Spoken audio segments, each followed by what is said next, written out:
if you look at all the studios, whether it's a Columbia Picture or Universal or Warner Brothers, there's some of the very few companies that we have in the United States that are still around after 100 years. And that's because they continually change and ask what's relevant. Welcome to GBH, everybody. I'm Tim Mangini. I'm the Senior Director of Production Technology here. This is my house, and welcome to my house. It's really great to have you guys here. I'm glad you were able to join us for the distraction from the election day. We have an amazing slate of presentations set up for today. David Hartman and Amy DePaula just did a phenomenal job getting a great group here. Glenn Gainor coming up next, Frontline, social media, IFF. It's MIT, you know, it's really a wonderful slate of opportunities for us today. And of course, I'd be remiss if I didn't mention the incredible work that Margie Sullivan and the board do, keeping the flame alive for us. You know, community is everything for us. I think we have an extraordinary community of production folks in this town. It's great to get together and meet in this way. So, so thank you for coming. Glad you're here. If you have any questions, stop me anytime or go over to the GBH booth and stop in on Kim, grab a business card. Glad to answer any questions we can. And with that, I'll turn it over to Margie. Thank you very much. Thanks, Tim. And how lucky are we to have a powerhouse like GBH in our backyard. So if you wouldn't mind, let's give it up for GBH for allowing us to be here. We have so many people to thank for this event, and not the least of which is David and Amy and their crew. And I would also like to thank all our sponsors. If we can put those slides up, would be great. Especially GBH and Mass Cultural Council. We couldn't do this each year without their support. And all the rest of our sponsors, thank you. And lastly, excellent. So I hope you enjoy today. It's very important that we're all together. It shows that we have an industry that's powerful here, and that helps us with the fight with the tax incentive. So without further ado, I'd like to introduce a fellow board member who's the second vice president, and he's also professor extraordinaire in production at Boston University, Charles Metzenbacher.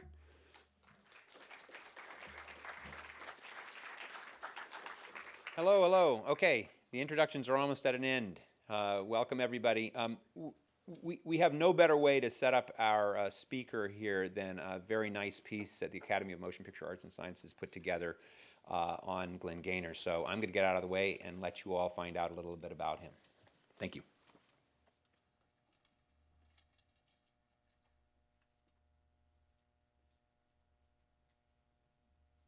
I'm going to run a division of a motion picture studio. Instead, when I was growing up, I was saying, I want to tell stories. And so, to me, it's sort of a dream come true.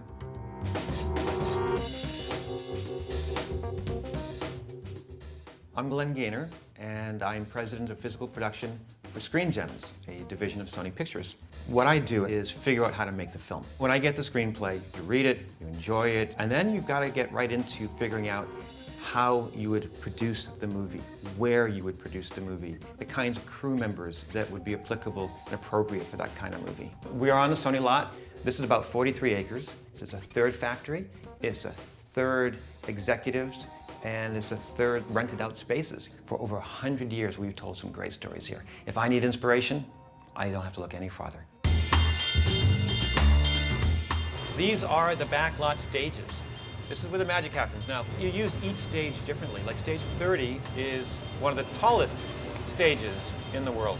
I needed that stage once because we were making a film called Priest, and we had just finished a film called Legion. Legion needed to do a reshoot, needed a mountain, and Priest needed a mountain, so I said, well, I got an idea.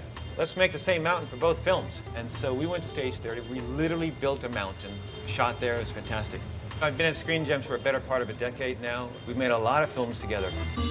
I grew up in southeastern Massachusetts in a small town called Somerset. As a kid, I was just a kid. I like to tell stories. I like to entertain people. My parents were quite conservative. My mother basically said, look, you got to do what you're happy about. I can't tell you what to do. And if you want to go in the entertainment industry, I can't help you. I don't know anything about it.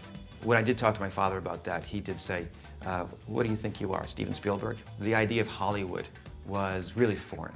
It was this magical place. It was in Los Angeles. It was only in Los Angeles. But those kinds of things didn't deter me. What drove me always was this need to tell a story. We moved to LA because my parents were divorcing. And my grandparents had moved to Los Angeles. My uncle had moved to Los Angeles. So it made a lot of sense for my mother to say, well, let's pack up. Let's move west. So I went into the journalism program at California State University at Northridge. And I quickly learned you can't make up stories in journalism. So I took the leap. I immediately just got into film academics and history. You know, it's very important, I think, if you're learning about film, start off 100 years ago. Knowing that there were so many great filmmakers that came before me, that inspires me every day. My name is Riley.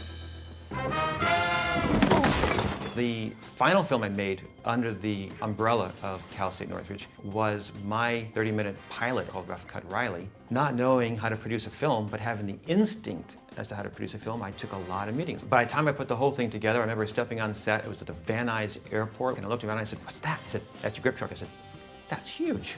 What's that one over there? I said, that's your camera truck. Is the camera inside? Yes, it is. Amazing. So the first film set I was really on was mine. It was such an endeavor, I didn't have the funds to finish it. And so the director and I went to Sundance Film Festival, crashed at some parties. I met Tim Robbins, and I pitched to him that I had this piece. And you know, he was so genuine. He said, look, here's my number. Call my creative executive back in LA when you get back. And so I did. And he helped us tell the story. But every time I got an opinion from somebody in the industry, I was like, put the ending at the beginning now? Yep, okay. You know. So I lost my voice a little bit. But again, isn't that what your first film's supposed to be about? Learning? My name is Riley. Rough Cut Riley. When I had my short film, I got an agent. He showed it around to a few people. And I remember he showed it to a director, and he said, listen, your film's really great. I was wondering, could you produce a short film for my other clients? I said, sure, not a problem. So we went out, we made a short film, and from that, very quickly became a producer, making independent films. Happy Texas was one of the first films that sort of got me recognition. It was the highest selling picture at Sundance at that time. And it's from that film that William H. Macy was doing another film with somebody else. And they mentioned my name, and they said, you think Glenn's going to be okay to help produce this movie? And he said, oh, I love Glenn, he's great. That's what the industry's all about. You make a film for somebody, you have a great experience with that person talks to another person. Happy Texas was that movie that helped launch me to the next level. First studio film I did was Deuce Bigelow, European Gigolo, and we did our pre-production here. And then years later, the president of Columbia Pictures said, listen, why don't you read the script called Vacancy for Screen Gems? So I read it, and it said fade in New Mexico. Predominantly everything was going to be in a motel. And I met with the studio president, Clint Holdbecker at Screen Gems, and I said, how about if we build this on stage 15? He said, well, we can't afford the backlot. I said, don't worry about it. I know the landlord. We'll make it work. So we built it. The gas station would be in this corner, and then there'd be a long road. And then over here, in the center of the stage, would have just a massive oak tree. And then you keep walking over here, and then a motel with about 15 rooms. So we really created our own universe. And that's the great thing about stages, is if you can imagine it, you can build it. When we shot Vacancy, I think the production was such a success. I remember I was on a backlot reading a screenplay, and Clint came up to me, and Clint's the president of Screen Gems, and he said, what are you doing? I said, I was just reading this script. He goes, why? I said, well, Columbia Pictures had this other film they wanted me to look at. I said, no, I want you working for me. A couple of days later, he came back and said, you're running physical production for me. When I first started making films, they were all independent films. And I would drive by studio lots, and I'd look at their studio gates like those behind me, and I'd wonder, God, when can I start making movies for those guys? And, you know, here I am, of course, we're making films, and, you know, here I am. And I think that's the cool thing about the industry, is that, look, I'm a kid from Massachusetts who made some good films and never gave up and kept telling stories, and, you know, people recognize that. We never know exactly where we'll land in the industry, but we know that if we're landing somewhere that's good for our heart and our mind, then that's a pretty fantastic thing.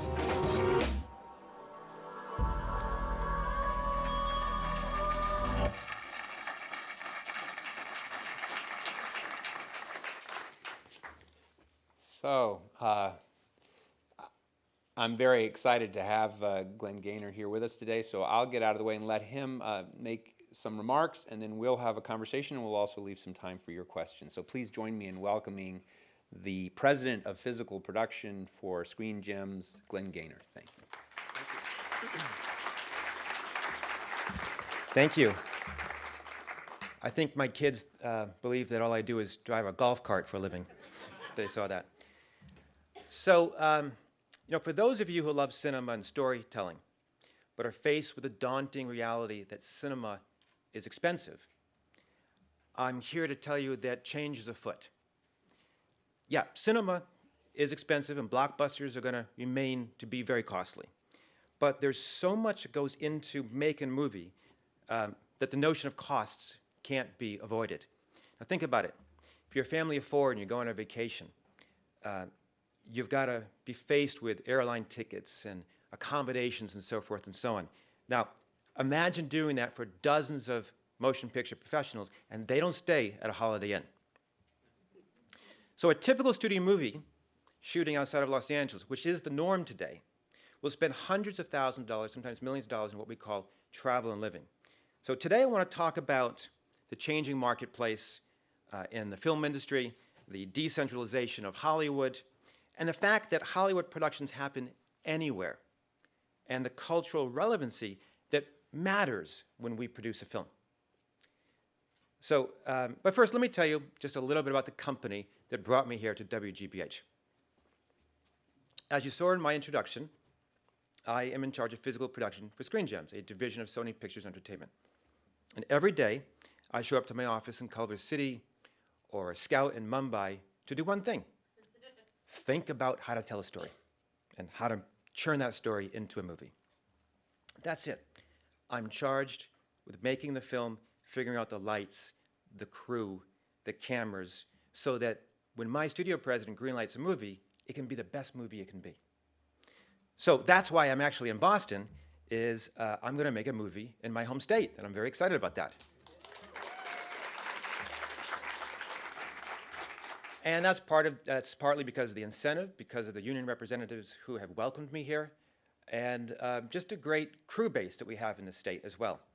So I've been producing for the same studio for about a decade because I believe we know how to tell the right story for the right price at the right time. So when people ask me sometimes, that film Vacancy, for instance, how did you make that film?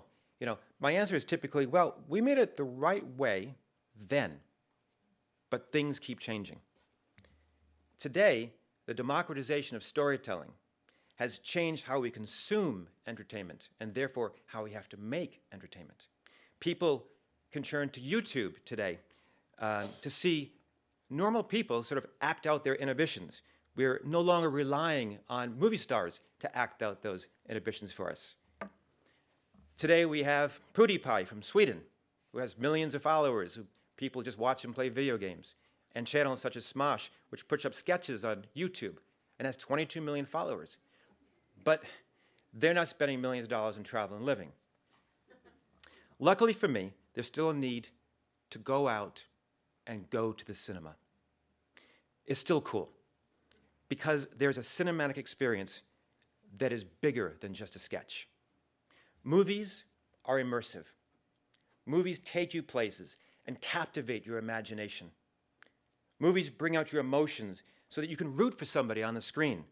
And blockbusters are still enjoyed in theaters like this, that we cannot fit into our living room. The food experience in theaters has greatly improved, and the social experience of getting out to the cinema is an integral part of a fabric of society. And each genre has a loyal fan base. I'm in Boston because I'm making a genre picture. It's a so-called horror film, if you will, called Cadaver. And we know we're going to have fans who are specifically excited about that kind of film. They have to get their adrenaline kicking and see it on the weekend.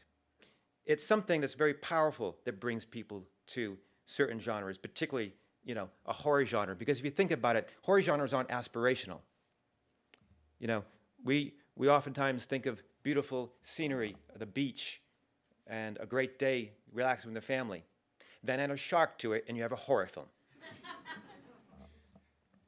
So it's great to go to the cinema and get that theatrical experience and enjoy films in that manner.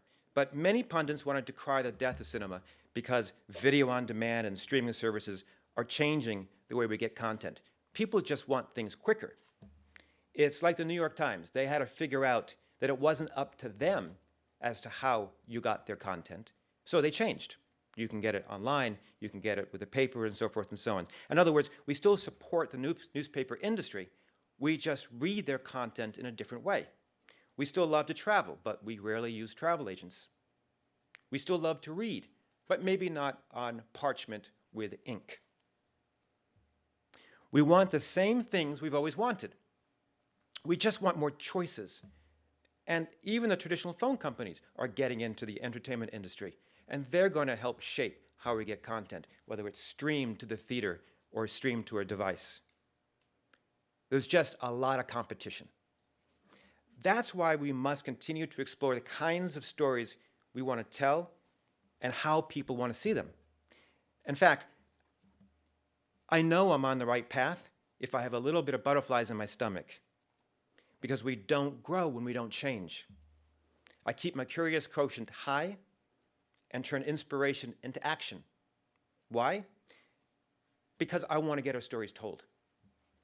As I've said, the marketplace is changing.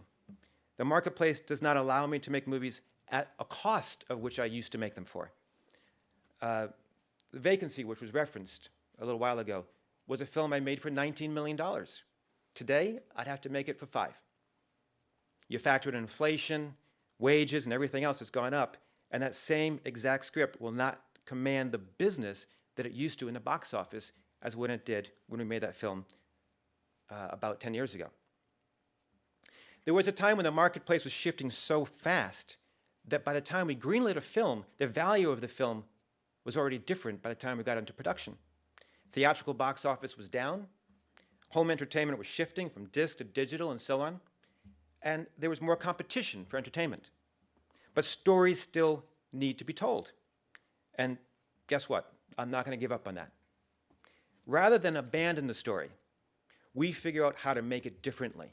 And technology can do that. The first film that I employed technology to help get it greenlit was a film called Think Like a Man. Rather than shooting on film, I shot it on 4K digital. Rather than employing traditional movie lights, we used LED lights. Rather than set dressing and changing the world around us, I embraced the world around us. I told the filmmakers, if you can't go in and find the location and shoot it, you chose the wrong location. And it worked. Businesses were happy, and the film did well. Today, we're about to inspire the world again.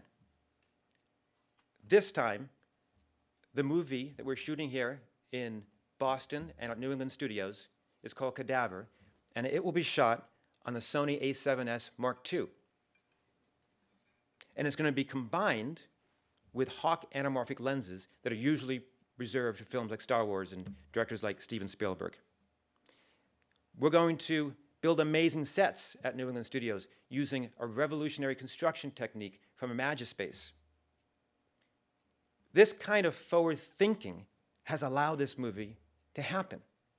So the signature Screen Gems approach is to develop a screenplay that has an audience expectation and understand the price point that makes sense for the production, while also understanding how to make a target or how to target a specific audience and get them into the movies to see the film. We know there are fans of certain genres, and those fans are attracted to certain shows and websites and so forth. Therefore, a faith-based film, if you know how to target that audience, is going to have a good return, God willing. Of course, what is faith-based in the US may not play well in China or Greece or Kuwait. So we have to know our limits as well and understand that marketplace. You know, people tell different stories all around the world, and there are different personalities and cultures. That's the good news. My daughter Jillian, who turned 13, met a girl from Dubai, and they were Instagramming, if that's a word. And her friend said, it was great meeting you. And Jillian said, I hope to see you soon. And she said, Inshallah. So my daughter looked at me and says, what does that word mean? I said, Inshallah, it means God willing. And she asked me, well, what should I write back? I said, you write back Inshallah. It's the same story told differently. A lot of people are interested in getting American films into China. But so many films we make for the American market aren't going to translate to the market in China. Overall, the films made in China don't translate in America. In fact, the movie Mermaid, which was the highest grossing film in China, didn't make a dent in the US box office. It was directed by Stephen Chow, who did Kung Fu Hustle, and it was only by luck that I knew that film because my studio picked up the domestic rights. And I've never met anyone outside the business who knows his work, yet that shows you the difference.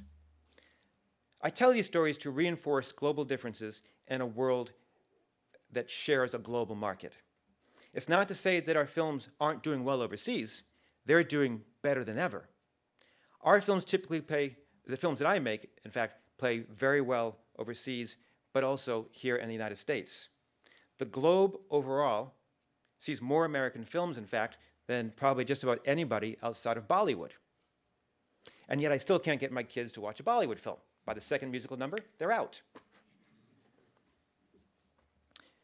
And there are idiosyncratic differences in China as well. A film that may have ghosts in it won't play in China because ghosts play a very specific have a very specific cultural impact on the Chinese, and so the government censors those movies.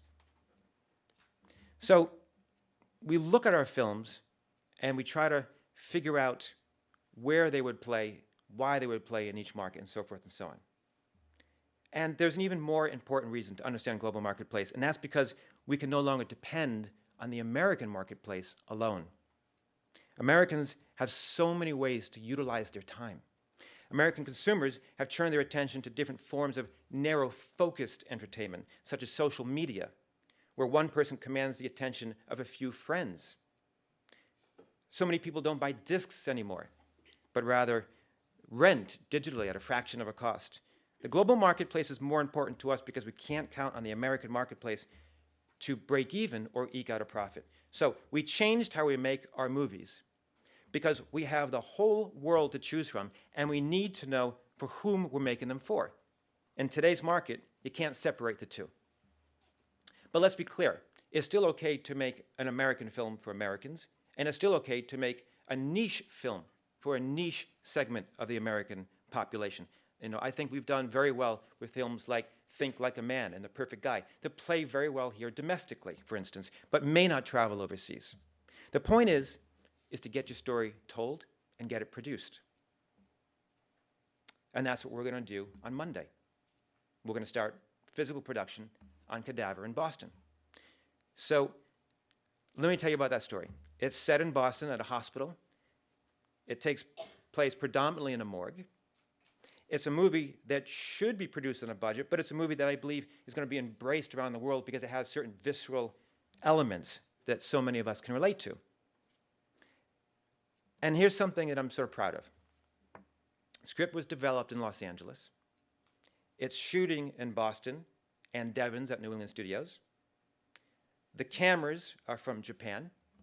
The lenses are from Germany. Special effects makeup is from Montreal. The external recording devices are from Australia. Steadicam is from Los Angeles. Red Rock Micros follow focus is from Texas. The film will be edited in Amsterdam, and the color timing will be done in London at the Sony DMPC. That is the world of cinema production today. We're not limited by geography or time zones. We're open to it all because infrastructure and economic connections and super internet speeds are allowing filmmakers, marketplaces to open all over the world in ways we never dreamed possible before.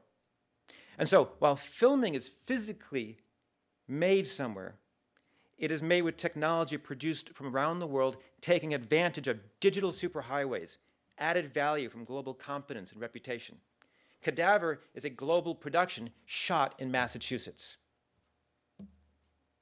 This is a clear-cut example of global innovation inspired from the decentralization of Hollywood that has allowed the marketplaces to flourish where we may not have otherwise. Global filmmaking has made it possible for new facilities to come online, such as the New England Studios. the more the film culture can grow, the more relevant they become every day. It's an example of the tide raising all boats. Now, Massachusetts, by the way, is a perfect fit for the global film market. It's connected by superhighways that transcend physical borders. It's a technology state. It's a learning hub. When I was a kid, actually, I called Boston the hub of the world. And I still believe that. It's also a place that has a lot of history. You know, you saw me wearing the great heritage hats and so forth and so on. And that's important. But we also have to remain relevant. Kids today care more that Super Troopers shot here than they do about old Ironsides.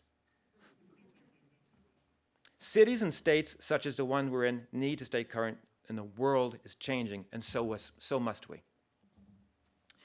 A friend once said to me about his upbringing that the worst aspects about being poor is not having to do without, but rather not being seen, not being recognized for one's human qualities. It's easy to be overlooked in today's competitive world. This state deserves to be seen, not just for all the great qualities it already possesses, but for the ideas and dreams of stories to be told from filmmakers in this state. It's ready for its close-up. And I gotta tell you, it's hard not to make the city romantic. Even mob stories and action films all look beautiful right here in this city. And people from around the world are now rediscovering the state because of it. Even my fellow executives in Los Angeles feel the relevancy of the state. They used to tell me to set my stories in New York or Chicago or LA because the international markets could relate to those places. But that's changed, again, because of the films that are shot here. It's a fait accompli, thanks to the Massachusetts Film Program. Physical production is a global endeavor, with new territories coming online at rapid speeds. But it's the consistent support of filmmaking that matters. Communities, as we know, build up over time with patience, a steady hand. And it takes a while for the message to resonate. And I'm here to tell you that Boston is resonating now around the world more than ever, thanks to film productions that take place here. As a native of Massachusetts, I'm thrilled to see my home state become the destination for my next motion picture. Thank you.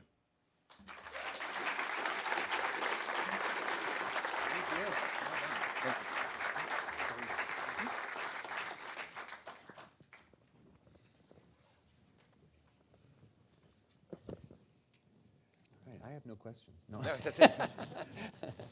Okay, I'm going to piggyback on some of the things you already have raised in your talk. So, when you are,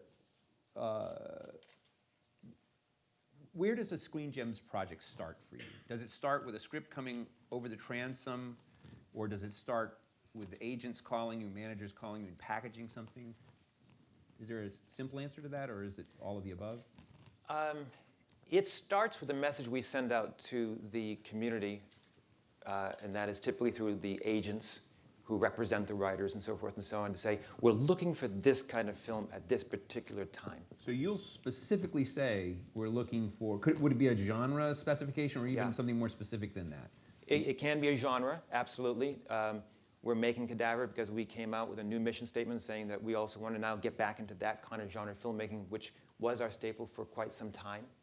You know, that's the amazing thing. If you look at all the studios, whether it's a Columbia Picture or Universal or Warner Brothers, there's some of the very few companies that we have in the United States that are still around after 100 years.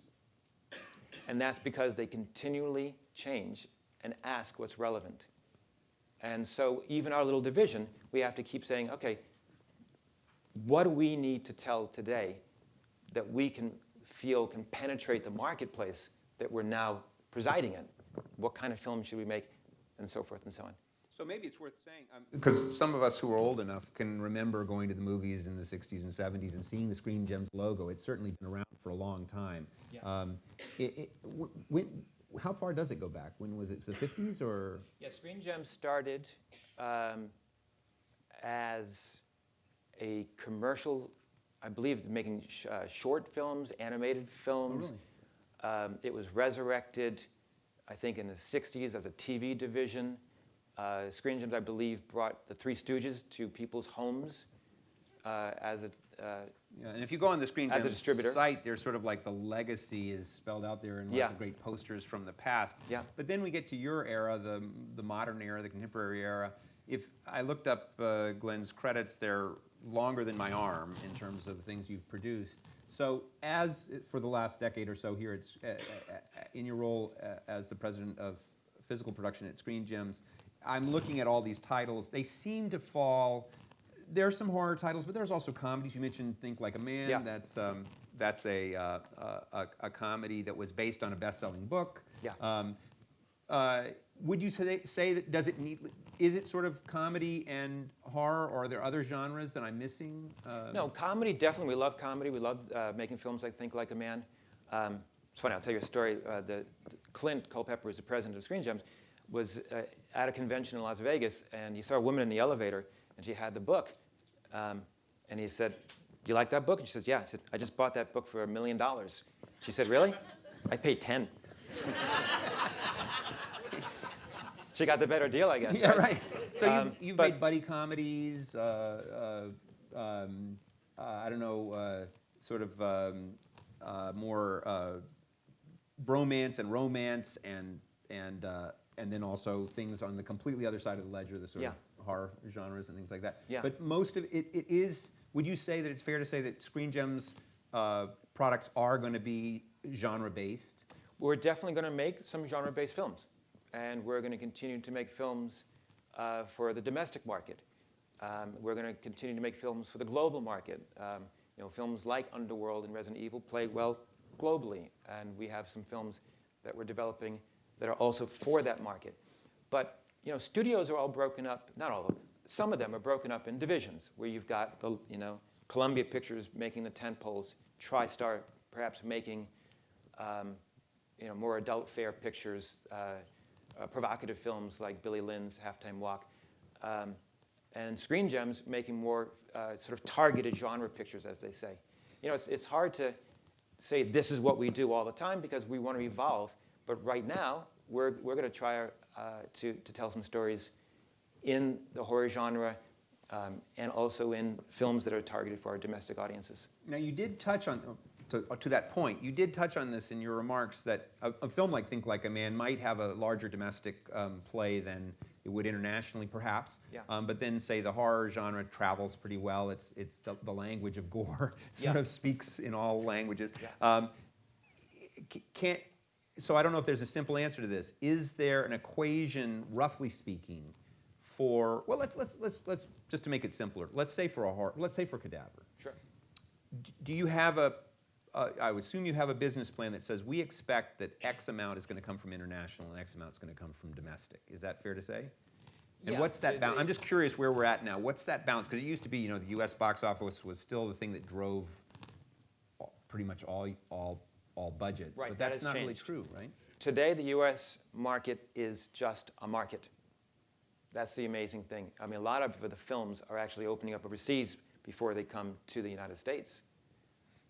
So what is your number? Just to take Cadaver. Right. What do you expect in terms of percentage of revenue coming from your international sales versus? I think this one's going to do well overseas as well. Shay Mitchell is a star. She's got a global following. So I might take a guess and say 50-50. We'll probably have 50% of the so it's still kind a of split. balance, though. Yeah, There's still in a this balance. particular case. But there are a lot of films coming out that are doing 70% more overseas than they do in the U.S. A lot of films just people relate to more overseas than they do here. And then theatrical versus all the other platforms. Do you have an equation? Well, let's make it something we can get our heads around. In America, how many people do you think are going to watch the movie in a theater versus on all the other? Right. The aftermarket lasts a lot longer than the theatrical market. I mean, that did change some time ago. And, I don't have to say this anymore because filmmakers now realize that more people are going to see their film in an ancillary market outside of the movie theater. It used to be that I would tell people, look, if you want to shoot super widescreen, make sure you also protect for the other aspect ratios. So in other words, 2:4:0, but you may have to squeeze it down to 4:3 for certain markets that still have 4:3 screens. It's rare, but it's still the case. So you want to know that you're making it initially for the theatrical market, but it is definitely going to live longer in the digital markets and other ancillary markets. I would assume that also thinking about small screens does change somewhat the way you frame shots even. I don't just mean the aspect ratio, but I mean how tight your close-ups are and so forth, or how much you rely on a wide, spectacular wide shot might not play so well on a phone. Right. Yeah, it's a constant dilemma. A DP once said he was lamenting the fact that we no longer respect the frame because we have to look at the frame in 3 different formats every time we go ahead and direct a film. So you think we're still in that world where we have to think about, in other words, we haven't arrived at that point where you can pretty well determine that everybody's going to be able to watch the film in all of its widescreen glory, however they're going to watch it. You still don't know. Look, if you're on the airline, it always says this has been formatted, even though most screens on the airlines are 16:9. But that's still not anamorphic. It's still not anamorphic. They're going to change it. So you just want to be cognitive of that because you want everybody to watch your product in the best way it can be. So my perception is that we're in this weird time where over the long haul, more people are probably going to watch any given movie on other screens, home theaters, phones, you name it, other than in a movie theater for most films. And yet still the revenue tends to be still driven by box office in that all those other ancillary markets are still kind of like a morphine drip in terms of revenue as opposed to being... No, I think the revenue actually is post-theatrical. Really? It is. There's a sort of waterfall effect. If you have a very big domestic opening, it creates an awareness. That's going to help you through the downstream of all the other markets. Typically, if it's a sleeper in the box office, like for instance, I made a film called Grandma's Boy, and we did not do well in the theatrical box office. But we became a cult hit, and every college kid in the US watched that film.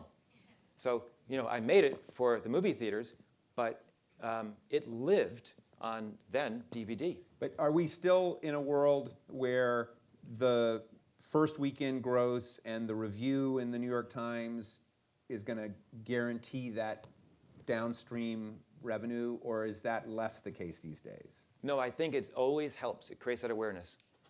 The review in the New York Times or review from any great newspaper is less relevant because people are democratizing reviews.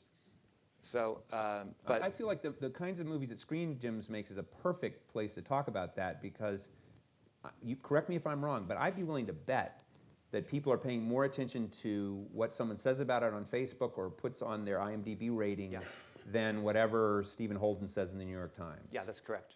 Yeah. So you talk about democratizing. I mean, it really is the voice of the people that's determining how a film plays. I mean, I looked up, when I looked at some of your projects online, I could see the user ratings. 2,000 people had rated Think Like a Man or whatever, and, given it X number of stars. That's very different from listening to the Dallas Morning Herald and what they have to say about it. Yeah, exactly. No, and we're making for people to enjoy. We want people to have fun. There are different kinds of films made for different reasons. My daughter asked me once, because it was during the award season, she asked me, why my films aren't nominated for Academy Awards. I said, well, because we're making films for people to have fun with them. And you can say, and I got a 5-star rating in IMDb. And we got a 5, exactly. That's what matters. Yeah. So I want to actually get into the physical production side of things, but I guess as we move into talking about that, let's just talk a little bit about star talent and things like that. When you're not making a tentpole film, and yet I'm wondering to what extent talent and name talent plays into the way you set up projects, because for at least a generation now, Hollywood's been very driven by packaging stars together to make vehicles. Is that your model, or is it a little different? How does it work for you guys? That is changing as well. You know, if we look at a script and it has one actor, you know, and you get that from time to time, we'll realize we really need a big star to carry that through. And sometimes you can't always get Tom Hanks and a volleyball, right? We're not going to get him. So we're going to pass. I think that other genres, while they may require the star, some don't. A horror film doesn't necessarily require a major star. A film like Think Like a Man, while it had great actors in it, was more about the ensemble and about the book. And the book was the star in many ways. So it's a changing world. I will tell you, I have shared this with some of my colleagues, that the values we had growing up are not the values that the youth has today. Not to say that we're out of touch, but it's different. You know, when we were watching Stranger Things on Netflix, you know, one of my daughters loved the kid who was missing his front teeth. And I asked her why. And she said, he's different. That's cool. Now that's kind of casting that we wouldn't normally think about. So I think that we're in a place in the world where we can say, let's just cast the right person for it. Let's find somebody that speaks to that film, you know. So speaking of that changing world, so you did address this also a little bit, that, you know, it's no longer, even though you have access to that amazing historic backlot at Sony, we live in a world where you could be shooting anywhere. So how do you determine when you're going to use that fabulous backlot or those fabulous sound stages, and when you're going to shoot? And I mean, Glenn pointed to me that you know, he's made films in everywhere from Abu Dhabi to now we're here in Massachusetts. So how do you determine when you're going to use practical locations and when you're going to shoot in that? I think the language of cinema has changed. And it used to be that we did shoot on backlots. And if you look back at the original Batman film shot in the Warner Brothers backlot, you know, that looked amazing to us when we first saw it. And today you look at it and it kind of feels limited in scope. Singing in the rain, sort of. Yeah, exactly. And so, you know, where the backlot is great for creating a controlled environment, you want to connect it to the city. So what's happening on a lot of sound stages today is they're becoming predominantly television-based, because you want to have a standing set that you can just keep going back to. And theatrical motion pictures are becoming more location-based. We're here in Boston in part because I love the brutalism architecture at City Hall. You can't get that in too many places. So we're connecting the brutalistic architecture of that structure and the Hurley building and so forth and so on, and then building the rest of it on the interior of a soundstage. But that in part drove us here, because we want to be connected to the city and when we make our films. That is the first time I've heard of City Hall, which is, I know there are people who hate it and people who love it, but I've never heard of it being an enticement to come here and shoot a movie. In this particular case, exactly. Who would have thought? But you know, we're looking for that dominant feeling in a hospital, and it has it. So, but the question of tax credits does have to come up. What role does that play in thinking about where you shoot? Must be a factor, certainly a major factor. It's still a major factor, absolutely. It's expensive to make films at any price. And with about 40 states offering incentives and global competition as it is, we have to accept that that's the world we're in today. But we also know that it's helpful for the communities who host those films. So yes, good union relationships, the tax credits, a strong crew. I got to tell you, the crew I have here in the state are very proud to be a part of this family, helping me make this film. And it means a lot, you know. So you're answering my next question, which was like, what are the things? Changing tax laws and things like that is a very slow process. We have a good tax credit plan here, but that's not something we can easily tinker with. It is what it is. It's good that we have it. And you don't want to tinker with it because Hollywood overall looks for stability. And so if they think that there's going to be change afoot, and they're trying to plan a year from now, they will look to places that are stable with that legislation. I hope the legislators hear that message loud and clear. We have that in place, and then you're saying strong crew these are factors that would be incentives to come shoot Yeah. in a given place would be depth of crew base, Yeah. union relations. I would assume things like locations and the varieties of locations available. Yes. Yeah, exactly. Anything else? I mean, is it? I've said this that I think it's easier to sell people to come shoot in Massachusetts because everyone from the crew to the cast, they don't mind being put up for a couple of months in Boston. In other words, there's a certain incentive to being in a nice part of the world. Absolutely. Yeah. I mean, you know, we've got from Chinatown to North End, we've got great diversity right here in the city, and yeah, it's completely fun. Yeah, you're incentivized to come here. You guys are shooting at New England Studios, this Yeah. production, and you had mentioned, I just want to be clear for those of people who aren't sort of so into the tech side of things, you had mentioned you're shooting with this Sony camera. That Sony camera, because you showed me a picture of it, it's a DSLR camera. In other words, it looks like a camera you take on a vacation. Right. It's the body of what you think of when you think of shooting movies, shooting stills rather, with a still camera. That's what we're talking about. Yeah. And it's put onto the back of this lens that looks like it's going to Mars. Yes, exactly. Yeah. So very, very high-end optics with a off-the-shelf, very good, but off-the-shelf Sony DSLR camera. Right. How do you come up with that technology? That marriage? Yeah, that marriage. I really believe that we have to empower filmmaking to those who might think it's out of their reach. And, you know, people think you have to get the larger format cameras, but, you know, the A7S Mark II that we're using has a large format sensor in a very small body, and it is accessible to the consumer. So I thought one way to make this film also a reality for me is to use a camera that is affordable, that has a 35mm full-frame CMOS sensor that's better than a lot of the cameras I employed professionally 5 years ago, and can work beautifully in an environment that may not have a lot of light, so that I can go and shoot at night in downtown Boston, and couple it with a lens that helps tell the story. And in this particular case, Hawk Anamorphic was very excited, because this has never been done before, to mount those lenses, which are quite big. 65mm lenses are the biggest lenses in the world, and embrace that sensor so that we can get sort of a 1960s, 70s anamorphic feel with brand new technology. Because let's face it, it's the lens that tells the story. That's the first thing the image has to go through. The sensor just kind of captures that story. But if the sensor is 4K, you're okay.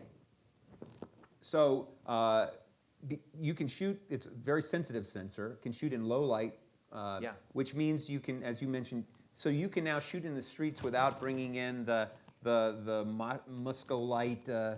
This is a light that had like 10K lights on a ring that they Yeah. would hang above a city. You don't have to light up the whole city anymore, is that correct? In fact, what you do now is called subtractive lighting. The more light you take away, the more you realize, God, these exit signs are very bright, aren't they? Can we hide those? You know, because you just keep wanting to shape the story in the opposite way we used to shape it. I mean, if you think about the films in the 70s and 80s, many times it looked like there was a flying saucer, a UFO above, just smashing light on everybody who walked down the street. You know, that's not going to work anymore. Today, we want the world to feel closer to the world of which we live in. So I know we were conversing before that Think Like a Man was shot all in practical locations in Los Angeles entirely? Yeah, Culver City and downtown Los Angeles. And that was shot entirely using LED lights, correct? Yeah. So, That was my first experiment. and this would have been a few years ago, so now LED lights come in all sorts of wattages, but those would have been Yeah. relatively low wattage lights? Yeah, they're plug and play. You don't need the generator in that particular case. That was my question. So are we going to, Can you foresee a day where there won't be the big generator trucks pulling up? We're getting there. Look at all the technology that's changing with Tesla, electric, batteries, and so forth and so on. We're getting more portable. And that's more good news because now if you have a story that says a high-rise in downtown Boston, you can get up to the 50th floor and shoot the sequence and balance with the lights you see outside the window. Because it used to be we had slower ISO, or in those days they call it ASA, film stock. So you had to put a lot of light to key the actor, and then everything else kind of dropped off. And today, you're able to play evenly with the lighting of the city. And if you think about it, the city of Boston's probably spent millions of dollars lighting the city. So why not use some of it? So just to put this in historical perspective, when you and I were shooting film, we would be shooting 100 ASA or 100 ISO. If you double that number, it takes half as much light. So if you do a little math, you're now shooting, you said, this movie you're going to be shooting Cadaver. What's your ISO rating, do you expect? We're going to float between 1600 and 3200 ISO, native. So you can do the math. I mean, it's going to be the equivalent of 16 times less light that you need to get an exposure. But let's be clear, you still want a cinematographer and a gaffer to shape the light. And again, that might mean bringing lights, taking light away rather than bringing lights to the subject. But we've seen great moments in cinema now that have been lit by candles. And then you see the flicker, and if you look at the iris of the actor, you can see their iris is open, so you know it's not a trick. We're going for a little more veracity to stay relevant in the kinds of stories we're telling. So we're seeing that. If you look at the films and TV shows made today versus even 5 years ago, you're seeing a change in how our films look. So I'm going to open it up for questions, but I'll just sort of cap my end of things by a couple of questions about another revolution that's happening is, okay, so when you've made a movie with all this, the new technology and the new ability to shoot on locations, it all comes down to finally you have this film you're putting out there in the world. It's no longer the review you get in the New York Times. It might be more about the people chiming in on IMDb. To get I would assume social media plays a big role in terms of outreach, especially for films that are appealing to young people. A lot of your films do, I think. I don't think you're making films so much for the geriatric market. So is there a secret formula for reaching your audiences nowadays? How do you do it? The blockbuster is what's called a 4-quadrant film. So, advertising expensively on the Super Bowl works, right? Because you want to hit everybody. You just have to understand who is the audience that wants to see this film. If you're making a political film, if it leans one way or the other way, if it leans right, you might want to advertise on Fox, right? If you're making a faith-based film, you may want to get into the marketplace where people are celebrating that faith. Or somehow you have to go directly to the churches, it seems like. I mean, in other words, it seems like know the audience. The more global things become, the more local the outreach has to become. Yes, in a way. That's exactly it. And we're able to reach people more locally as well with the algorithms that exist on the internet. So online marketing through social media and so forth is a huge part of it's getting more and more relevant. And I think even that's why the larger larger companies like the Times and so forth and so on are pushing their information through this sort of algorithm so they can understand their marketplace as well. And I would assume that trailers are also kind of changing somewhat in terms of, there was a certain formula for what a trailer was in our youth when you'd see it in a movie theater. Now if you expect everyone's going to watch it on their phone, different movies, like I looked at trailers for some of your films. Some of them are much more like all the cool shots, and some of them are much more story-driven. Right, exactly, and that depended on who we were trying to reach and why and when, how many days, weeks, or months we were out from release and so forth and so on. But yeah, we're changing the trailer format for Facebook. We're changing it for social media, for television, for the theatrical experience. I've been told that now instead of cutting one trailer, there are often many trailers. Many trailers, yeah. Last question, for me anyway, before we open it up here is, so when you go to shoot a movie nowadays, since you've got that long tail where You're going to be putting that movie out there, and it's going to be seen maybe 20 years from now. It could be on whatever the version of Stars is that people are watching, or whatever they're watching. Do you think a lot about future-proofing as you're shooting, knowing that in the future people might be watching this thing holographically or something? Right. You future-proof it, absolutely. That's why I shoot in 4K. We employ ACES, which is the Academy Color Encoding System, so that the look we establish on set, which is non-destructive. In other words, we're not baking the look into the film at that moment, but suggesting the look. And then we push that look through editorial all the way to visual effects to the finishing color time of the film. We then make a high dynamic range HDR copy as well, and we have it saved both in RAW, which is without all the color now sort of suggested or baked in, and we have it with the look applied, so that as the marketplace changes, because right now 4K HDR is hitting the marketplace, we're ready for that. And if something else comes to us, we can go back to the RAW that doesn't have that look baked in, and we can reapply it for more intense sets and so forth and so on. So we have to be aware of that. We also have to be aware that while film archiving was the way we did it for 100 years, there may not be film in 20 years to continue that archiving process. And if there is, there may not be people who understand what to do with that process and the photochemical process, because those baths always needed to move. And if you're turning the bath on and off in a laboratory, it now becomes inconsistent. So while we know that separating the yellow, magenta, and cyan, what we call YCM, was important, we also know there's going to become a time when that's just not going to be accessible. So we have to be very aware of the changing world around us in technology and what is also fading away. Let's see what questions people have. I think we have a couple microphones, don't we? Is that right? Yes, we do. Great. I think I saw a hand right here in the middle of the audience. Hi. You mentioned that on Cadaver you will be using an innovative method of set construction. And I was wondering if you could briefly elaborate on what that is, and is it something that you expect to become an industry standard? Yeah, thank you. So we are the first motion picture to use a building block system that is almost like a Lego system. The skeleton of the structure is preserved.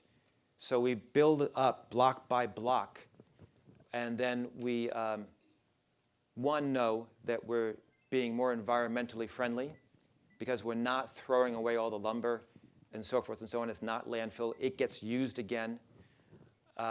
We know that it goes up at about twice the time as far as its efficiency, so we can build bigger sets. I do think that this will catch on. We had an amazing experience with it. And the building block system's called the Magispace, and we're very excited to have that part of sort of the innovation story here in the state.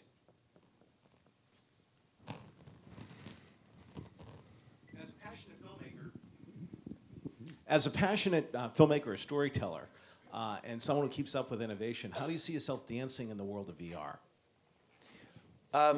Virtual reality at the moment is going to be yet another form of expression.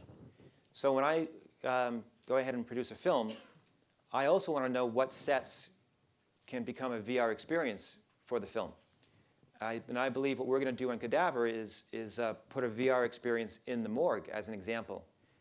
And I think VR is definitely going to become yet another way to tell stories and another immersive experience. I've seen VR experiences that have taken me to refugee camps, and it's pretty incredible. You know, it was a refugee camp in Syria, and they just put the globe of cameras, and I just looked around as if I was there.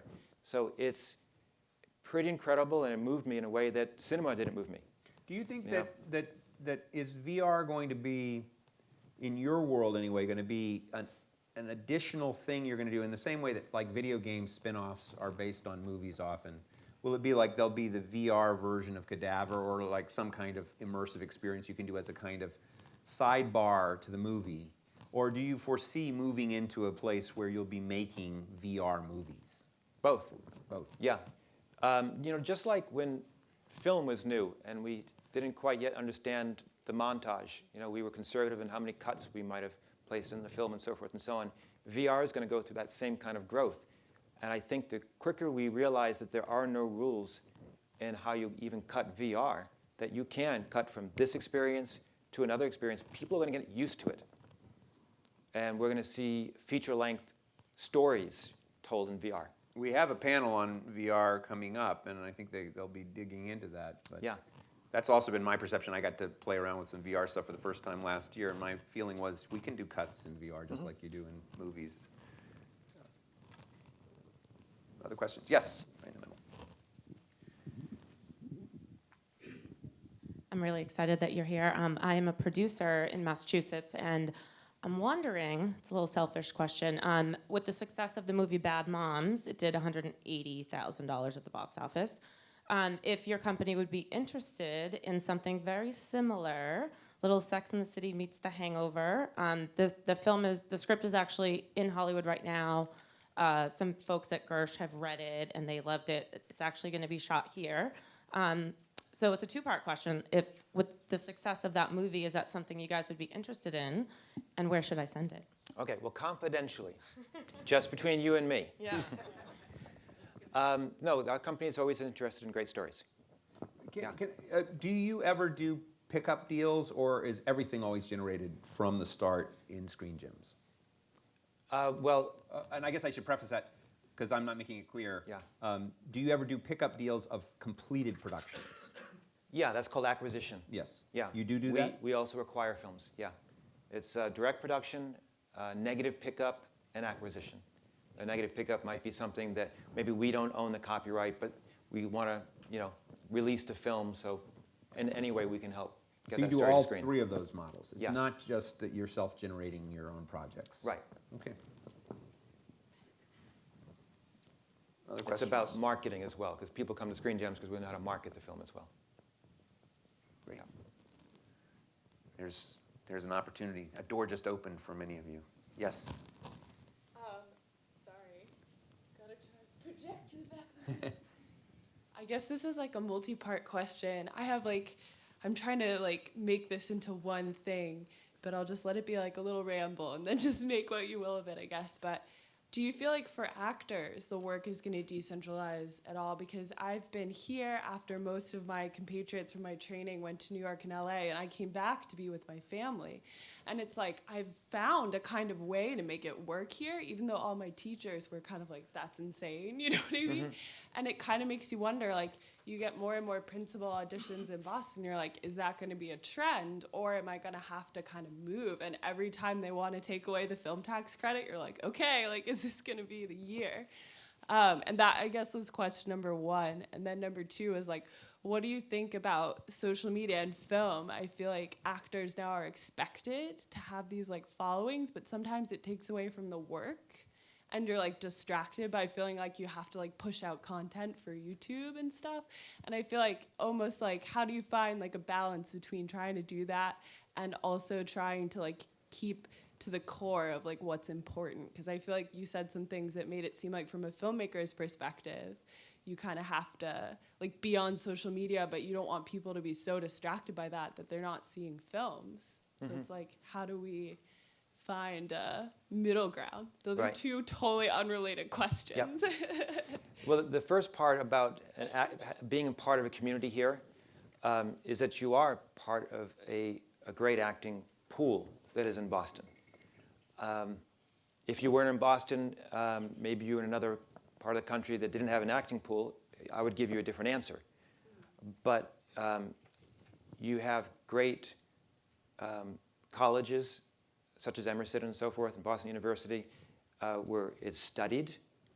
And then I'm sure you've got acting classes and colleagues and so forth and so on, and that's a community. There are local casting agencies here that you have access to, and they have access to your work, so that's important. But at the same time, New York and LA are going to remain casting hubs because of the 100 years of their backdrop.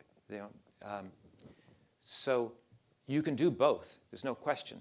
There are writers who live all across the country and will fly in for the meeting. I think you just have to get used to the fact that your commute might be 6 hours on a plane from time to time. But that's very doable, right? That's part of the interconnectivity that I talked about. The fact that we should not be limited by geography. You should follow that passion, but be prepared to physically take that meeting as well from time to time. Can I just jump in on that? It seems like more and more things are moving out there into the world. When we first started when the tax credit first came to Massachusetts, the productions that came here were very much like the circus coming to town. They set up, they shot, and everything else happened outside of Massachusetts. In particular, post. And I remember talking to people, they said, well, maybe we'll get to do some dailies work or something like that. And that's what happened. Then they started doing just some prep work on post-production. And then now we're seeing, we have effects houses here in Boston. That was inconceivable 15 years ago. Right, so Zero Effects. I'm wondering, are there, companies like Zero have really become now international players, if you will, and they're based here in Massachusetts. So in terms of things like acting, I think historically the notion was, no, if you want to be in one of the lead roles, you kind of have to be in LA. Do you foresee that, I think this gets to your question, are we moving to a model where all of the elements of production, from the casting to post, can be anywhere? I mean, you're cutting your film in Amsterdam. Yeah, well, we haven't made our press release yet, so I won't say who this person is, but we cast one of our leading roles from Boston. Yay. So the answer is yes. I'd like to hear that. Yeah. And then to her second point, which is sort of, and I think it goes to not just the life of an actor, but also the life of a production executive that you have. Do you ever feel like your attention's being divided into too many pieces, that you have to be putting your message out there into 50 different directions? A lot of the actors who are very intense in social media have social media people. So they have their person who will be following them around and doing what they have to do. Yeah, exactly. It's but that was their mission beforehand. They came up a different way. We used to have actors that first had to go to Broadway, and then they went to motion pictures or TV. Now they're going through social media, and then they segue to movies and TV. So it's just evolving. And it's happening very, very fast. Yeah, it is. All of it. Yeah. Well, I want to really thank you for the time you've given us. It's been great having you back in Massachusetts. Yeah, thank you. Come back often, bring the pictures, keep bringing the productions here, and we'll be here for you. Thank you. Very much appreciate it. Thanks, everybody.